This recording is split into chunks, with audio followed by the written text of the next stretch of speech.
दोस्तों नमस्कार। तो आज हम डिस्कस कर रहे हैं eigen values and eigen function. तो हम जानते हैं कि जब कोई पार्टिकल मूव करता है तो उससे एक वेव एसोसिएट होती है। उस वेव को मैटर वेव्स कहते हैं और मैटर वेव्स को एक्सप्लेन करने के लिए श्रोडिंगर ने 1923 में एक एक्सिलरी फंक्शन को डिराइव किया जिसे हम वेव फंक्शन कहते हैं और उस वेव फंक्शन को साई से रिप्रेजेंट किया जाता है। साई एक एक्सिलरी हाइपोथेटिकल वेव फंक्शन है जिसका वैल्यू होता है कि साई सिंगल वैल्यूड होता है, फाइनाइट होता है, डिफरेंशिएबल होता है, कंटिन्यूटी की प्रॉपर्टी फॉलो करता है और अगर साई ये सभी प्रॉपर्टी फॉलो करे तब साई को वेल बिहेव्ड फंक्शन कहा जाता है।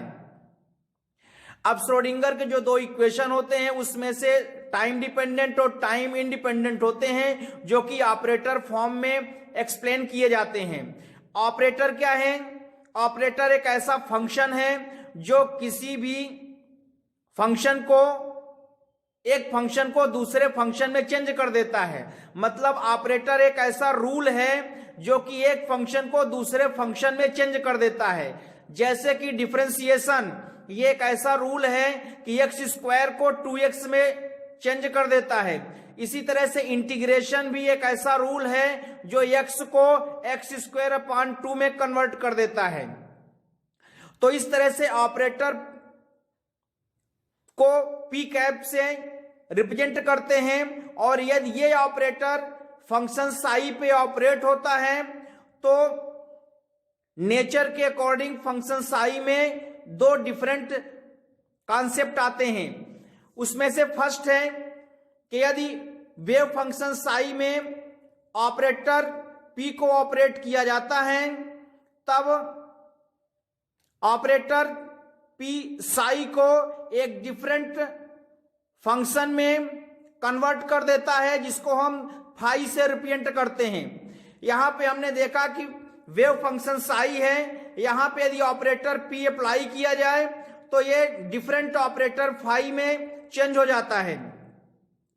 तो इस तरह से जो ये न्यू फंक्शन फाई होता है इसे लीनियरली इंडिपेंडेंट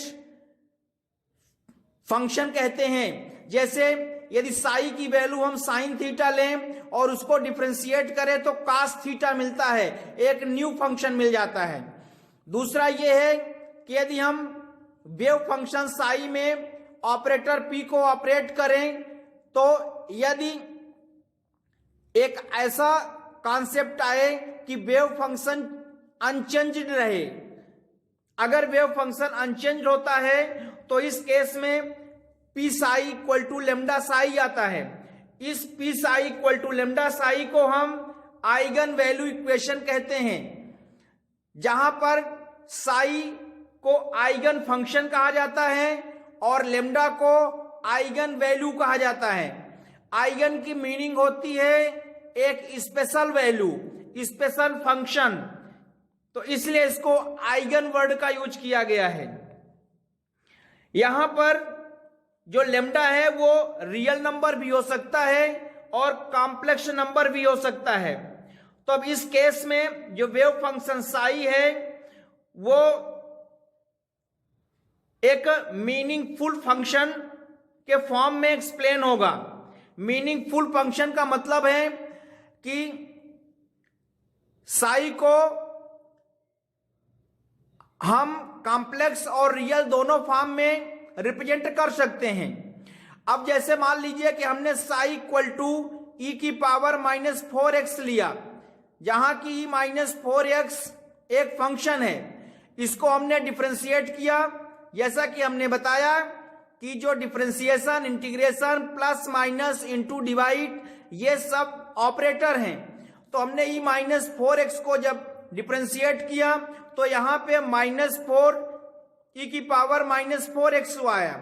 यहां पे जो -4 है ये d/dx का आइगन वैल्यू कहलाएगा।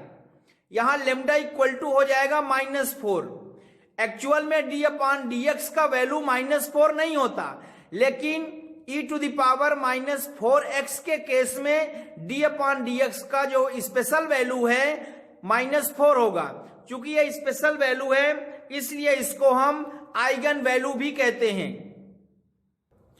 तो इस तरह से जो चूंकि e⁻⁻4x जो वेव फंक्शन है ये डिफरेंशिएबल भी है और कंटिन्यूअस है। तो दोस्तों ये हुआ eigen value and eigen function.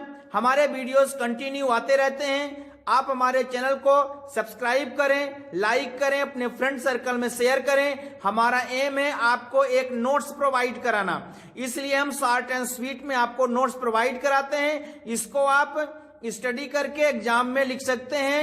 Thank you.